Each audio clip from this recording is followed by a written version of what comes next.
Yeah. Para ni sa akong amigo nga sige apas.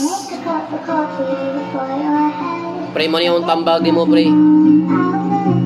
Yeah, ayaw usiki imong oras sa tawong dinaganahan. Di ni mo na mapugos kung iya nagyug kang biyaan. Mas daghan pa ang deserving sa imuhang kamaayo. Tanaw sa kaugalingon kung giunsa ka pagtrato. Ayaw huna-huna nga ikaw ray nasayop. Kay naara siya kalipay pero wasa kalisod. Tanawa ang sitwasyon ninyo, ikaw ray nag-apas. Baliwala na lang niya ang sa aray way mutipas.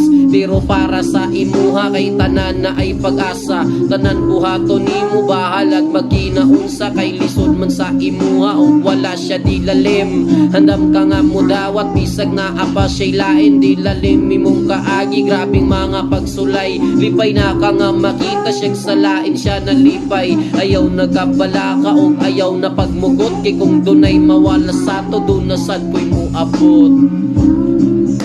Pray mo po na pray. Yo, shout out sa ko mga brothers diyan, you know, sa R&B rap na Bisaya. So